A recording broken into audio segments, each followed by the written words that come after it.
Vita, hoy día vamos a hablar respecto a un tema que planteó el presidente de la República en México, cuál es, están estudiando eventualmente una reforma tributaria. Y es por eso que en nuestra mesa de conversación ya se encuentra con nosotros el economista de la Universidad de Chile, Óscar Landerreche. ¿Cómo está usted? Hola, ¿cómo estás? Muchas gracias por estar con nosotros. También se encuentra a nuestra derecha aquí el subdirector de la Fundación Jaime Guzmán, me refiero al economista Jaime Belolio. ¿Cómo está? Muy bien, gracias. Y, por cierto, nuestro invitado ciudadano de hoy tiene 34 años de edad, es sociólogo de la Universidad Católica, laboralmente se ha dedicado a trabajar en temas referidos con políticas públicas y hoy está enfocado a la investigación en temas educativos. Me refiero a Mariano Rosenberg. ¿Cómo estás, Mariano? Hola, Gustavo, ¿qué tal? Muchas gracias por estar con nosotros. Siempre parto con el invitado ciudadano, considerando que, ¿cuál es la visión que se tiene hoy día? Considerando que estamos a una semanita de que empezó el debate de esta eventual reforma tributaria, ¿cómo ves tú el tema de esta reforma tributaria que debería venir a Chile o debería instalarse en Chile? Sí, ciertamente este es un tema que ha cobrado bastante notoriedad últimamente porque ha estado en la agenda y lo han mencionado varios ministros, varios políticos, pero desde mi perspectiva, como un ciudadano de calle, lo que a mí me estaría faltando es establecer 3 puntos clave. O sea, si queremos hablar de una reforma tributaria, es ¿para qué queremos una reforma tributaria? ¿El Estado quiere más plata? ¿Para qué la quiere? O si quiere redistribuir mejor, habría que esclarecer eso. En este momento lo que se ve es un eslogan más bien vacío de contenido. Muchos ministros hablando del tema, oposición también generando comisiones, pero no está claro eso. ¿Por qué se está planteando una reforma tributaria? O sea, hay otras formas también de que el Estado mejore su recaudación. Puede ser evitando la evasión, la elusión o mejorando la eficiencia del gasto. Y también algo que no ha estado es cómo se puede contribuir como país con una reforma tributaria a mejorar la desigualdad que tenemos, que es atroz, digamos. Eso ya lo acabamos de ver la semana pasada en un informe de la OCDE que dejó a Chile en un muy mal lugar comparado con el resto de los países. Temas que vamos a seguir abordando durante el transcurso del programa. Quiero invitarlos a nuestros 3 invitados a ver declaraciones. Precisamente Mariano se refería a las declaraciones de muchos ministros, muchas personas durante la semana. Veámoslas y continuamos con la conversación aquí en CNN Invita. El tributario sea más equitativo. Queremos darle mejores oportunidades a los pequeños y medianos empresarios para que puedan crecer. Queremos fomentar el ahorro y la inversión. Y, por supuesto, queremos financiar el gasto público, particularmente ahora en que hemos asumido como gobierno un enorme compromiso con mejorar la calidad, la cobertura, el acceso y el financiamiento de nuestra educación. Yo escuché en el día de ayer al presidente de la República desde México decir clarito, hay que juntar más recursos para la educación de nuestros hijos. Pero leo clarito al subsecretario de Hacienda decir que no hay que recaudar más, sino hay que recaudar de mejor manera, más eficientemente. Entonces que se ponga de acuerdo o el presidente o el Ministerio de Hacienda. Si vamos a hacer una reforma tributaria para recaudar más, para que los ricos paguen más, o vamos a hacer una reforma tributaria para que se recaude lo mismo pero de mejor manera. Yo me voy por la primera y no por lo segundo. Si se hiciera algo así a nivel de las empresas, creo que las pymes quedarían aliviadas porque pagarían poco o nada, o las grandes empresas pagarían mucho, y eso creo que hace más justicia tributaria. Es bueno una redistribución de la carga, es decir, un reordenamiento por un lado, pero también hay un consenso sobre la necesidad de mantener o aumentar la carga respecto a lo que había antes del terremoto. Creemos que el sistema tributario chileno requiere perfeccionamiento, no una carga mayor, sino que una mejor distribución y un perfeccionamiento. El sistema tributario chileno hace 30 años que está siendo parchado permanentemente. A medida que el país va creciendo, se requiere una mayor participación de los impuestos dentro de las necesidades del país. Entonces, esa es la razón por la cual en la OECD más o menos hay un 35-36% del ingreso nacional que es recolectado por la vía de impuestos para entregar los frutos que se necesitan a la población. No nos vamos a presionar por plazo. Esta es una tarea que más que medirse en días, en semanas o en un par de meses, hay que medirla en la calidad de las modificaciones que nosotros queramos presentar al país. Bueno, ahí estaban las declaraciones durante las semanas, un variopinto grupo de personas que pudimos ver. Óscar Landerreche. ¿Para qué una reforma tributaria? ¿Cómo una reforma tributaria? ¿De qué forma? O sea, yo creo que el gran desafío que nosotros tenemos es que justamente queremos hacer 2 cosas con la reforma tributaria, que va la pregunta que tú estás haciendo. Por un lado, se necesita una reforma tributaria para incrementar la recaudación por los temas de educación, pero no son solamente los temas de educación. Hay un conjunto de otros temas que tiene que abordar Chile, temas de espacios urbanos, temas de innovación, ciencia y tecnología, temas de fomento productivo, que requieren recursos. Y, por lo tanto, uno necesita más recursos, pero al mismo tiempo hay que cambiar la estructura tributaria, porque Chile tiene una peculiaridad cuando se le compara con otros países de nuestro nivel de desarrollo para arriba. Y es que nosotros tenemos un sistema tributario sesgado a favor, básicamente, del capital financiero y sesgado en contra, completamente en contra, del capital humano y del trabajo. Una de las características centrales, por ejemplo, de nuestro sistema tributario, cuando uno lo compara con otros países, es que para las empresas existen una gran cantidad de maneras de ahorrar impuestos cuando invierten, ¿no es cierto? O sea, tenemos, ¿no es cierto?, el FUT, una serie de mecanismos que no es el espacio para discutirlos en detalle técnico, pero sin embargo, cuando las personas ahorran, invierten en capital humano, no existen esos descuentos. En otros países sí existen. El IVA, que es un impuesto de gran importancia en Chile, si bien conceptualmente es un impuesto que al final debiera ser al consumo, debido a la distribución del ingreso que tenemos en Chile, hace que la mayor parte de la población que paga el IVA grava la totalidad de sus ingresos, y la totalidad de sus ingresos para esos sectores son ingresos del trabajo. Entonces, al final del día, uno puede demostrar que el IVA es equivalente en Chile a un impuesto al trabajo.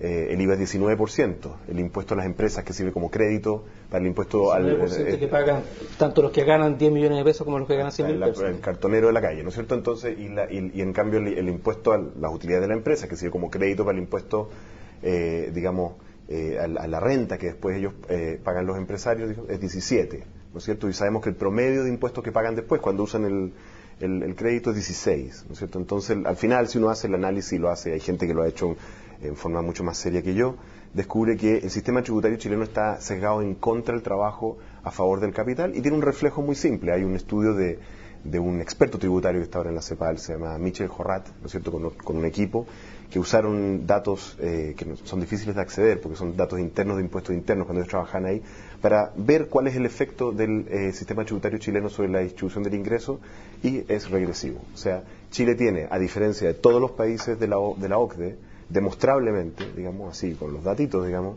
un sistema tributario que antes de impuestos el ingreso es mejor que después. Todos los países desarrollados y países de nuestro nivel de ingreso, más allá de la carga, mejora la distribución del ingreso después de impuestos. Entonces tenemos el doble desafío, recaudar más y al mismo tiempo cambiar la estructura. Y el problema es que cuando, no sé, pues, si va a surgir en esta mesa, pero no es trivial hacer las dos cosas al mismo tiempo. Hay una dificultad técnica en hacerlo.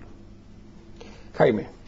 Bueno, yo estoy de acuerdo con algunas de las cosas que... Solo decir una cosa, que además Jaime, para que la sepa la gente, también forma parte de la Comisión Económica de la UDI, entonces así es. Están trabajando en este tema precisamente. Así es. Yo estoy de acuerdo con algunas cosas que se han dicho acá, que es que cuando tú tienes un instrumento y quieres lograr dos objetivos, obviamente es más complicado que cuando tienes un solo objetivo y ves cuál es el mejor instrumento para cumplirlo. Entonces, a mí sí me ha faltado ver exactamente cuál es el objetivo que se quiere cumplir. Es decir, ¿queremos recaudar más? Bueno, pero entonces a continuación la pregunta es ¿para qué queremos recaudar más? ¿Queremos mejorar la distribución del ingreso? Bueno, pero al parecer el mecanismo de los impuestos no es el mejor para hacerlo. Me imagino que vamos a poder debatir un poquito más sobre lo mismo. Y hay otra pregunta también adicionalmente que aquí algo se dijo, que es ¿qué es lo que pasa con el actual nivel de gasto? Uno escucha a algunos ministros, a algunas otras personas que han pasado por el gobierno anterior y hoy, que parte de lo que ellos gastan hoy día en sus ministerios es ineficiente. Hay algunos que te dicen que hasta el 10% de lo que están gastando es casi que lo necesitan para que internamente la cosa se mantenga bien. Bueno, pero si es un 10% significa que tenemos 6.000 millones de dólares que podríamos readecuar o podríamos eficientar. Quizás no son los mismos 6.000, pueden ser menos, pero eso significa que podemos mejorar la calidad del gasto que hoy día ya tenemos. Y es lo que ha dicho el ministro de Hacienda, que no necesitamos extra recursos para financiar lo que se ha dicho en educación. Y en educación hay algo interesante, que obviamente los países que salen al desarrollo han logrado al menos dos cosas. Una es invertir bien en capital humano y segundo, tener instituciones bien sólidas. Por eso estoy de acuerdo con lo que decía Óscar, o que lo que trató de deslizar Óscar, que nuestro sistema tributario está más centrado hacia el capital que hacia el capital humano, cuando debiese mucho más enfocarse hacia permitir mayores inversiones en capital humano porque son mucho mejores para las personas hacia el futuro. Y en capital humano, en educación, Chile ha multiplicado por muchas veces su presupuesto en educación. Sin embargo, no ha mejorado en la calidad de los resultados. Entonces también hace falta saber exactamente cómo estamos gastando esa plata, para ver si es necesario gastar 1.200 millones de pesos más, igual de la misma manera que lo hemos gastado hasta ahora, porque parece que no ha dado el resultado que hemos querido. Mariano, sí. Sí, bueno, en ese tema, el tema del gasto en educación, hay otros países que han multiplicado por 30 su gasto en educación, aún así sin resultados. Yo creo que es bien difícil establecer una fórmula para eso, pero yo, bueno, me empecé a revisar algunos datos respecto de la carga tributaria chilena en comparación con países OCDE. Yo siempre tengo un poco en la retina ese discurso de que en la clase política chilena todo el tiempo se está hablando de la OCDE, que queremos ser desarrollados, pero bueno, ¿qué significa eso? Y si el discurso está sostenido por otros componentes, en este caso el sistema tributario. Y salía, por ejemplo, que países OCDE, cuando tenían aprox $15.000 per cápita de ingreso, que es similar a lo que tiene Chile ahora, bueno, tenían aproximadamente un 2-3% más de carga tributaria, lo que implica cerca de $5.000 millones más. Con $5.000 millones más al año nosotros financiamos reforma de salud y reforma de la educación fácilmente. Entonces, muchas veces ese discurso que Chile queremos que sea un país desarrollado, bueno, ¿qué estamos dispuestos a sacrificar de lo que tenemos de estructura actual para lograr ese objetivo? Eso no es tan fácil y no es tan simple verlo tampoco en los discursos. La nota que mostraron antes, se veían muchos políticos hablando y pocos espacios como para establecer un consenso y trabajar hacia algo. El esquema tributario que tiene el país en realidad es lo que todos los chilenos debiésemos empujar para eso, es la sociedad que soñamos tener y cómo la vamos a financiar. Ese sueño yo no lo veo en ninguna parte. Y también, bueno, por otra parte tenemos un tema que el miedo que meten desde muchas partes los empresarios, básicamente, que dicen que si aumentamos los impuestos se cae la inversión y es como el caos y casi que se acabaría el mundo. Eso no es tan así. A mí me gustaría ver una discusión más seria donde veamos qué ganamos, qué perdemos y cómo empujamos para adelante. Y respecto al mundo empresarial, Oscar, ¿cómo ves que ellos han tomado precisamente este tema que planteó el presidente de la República del estudio de esta reforma tributaria? Ya me he llamado Luis Mayola, y presidente de la Sociedad Nacional de Agricultura. Sí, bueno, en todas partes del mundo siempre los empresarios van a resistir las alzas tributarias, eso no nos vamos a sorprender por eso, es como, no me parece... yo creo que más bien son más interesantes las posturas, ¿no es cierto?, como la de Jaime, por ejemplo, ¿cierto? Que son personas más bien que desde una perspectiva política, pero no necesariamente representando intereses gremiales, digamos, tienen una postura. Ahí más interesante ese diálogo, porque si yo le pregunto a alguien que, ¿no es cierto?, a alguien interesado me va a dar su postura propia. Yo creo que lo que es muy importante esta pregunta que se hacía aquí de ¿para qué?, ¿no es cierto? Porque ¿para qué determina exactamente cuál es el efecto? Cuando hoy en día se están subiendo los impuestos en Italia, ¿no es cierto?, en medio de una crisis. Me diría, ¿cómo van a subir? Bueno, porque están subiendo los impuestos en medio de una crisis porque están quebrados y tienen que pagar, ¿no es cierto?, tienen que pagar esa deuda que fue la fiesta que tuvo Berlusconi, digamos, en fin, hay que pagarla. Entonces, para Italia, en este momento, subir esos impuestos para pagar esa deuda es una cosa buena para las empresas, porque si no van a estar años, ¿no es cierto?, con tasas de interés altísimas y con un lío enorme. Entonces, la pregunta es ¿para qué? ¿Para qué se hace una reforma tributaria? Nosotros en la Universidad de Chile hicimos un estudio tomando las posturas, tomando básicamente todas las propuestas de reforma educativa, solamente reforma educativa, hay muchos otros temas, pero reforma educativa, que han estado en la palestra este año, desde las posturas más entusiastas de los estudiantes, digamos, hasta Bulnes 1, Bulnes 2, la BIN 3, Bulnes 2.4, todas las versiones del gobierno, son varias. Y hicimos un rango de estimación del gasto, de cuánto cuesta, y descubrimos que más o menos, para dar un rango, es del orden de 1.5 a 2.5, 2 puntos del PIB, más o menos, son 2 puntos del PIB. Ahora, eso es curioso que dé eso, porque esto es promediando, esto no es la favorita de Camila Vallejo ni la de favorita del ministro de Educación, es por ahí en el medio. Es curioso que dé 2 puntos, porque otra de las características que tienen los países desarrollados es que más o menos gastan en total lo mismo en educación que nosotros. Lo mismo, en total, privado y público, más o menos 6 puntos, 6,5, por ahí. La diferencia está en que en los países desarrollados, de esos 6,5, 5 puntos son gasto público y 1 punto son gasto privado. En Chile es 3 y 3.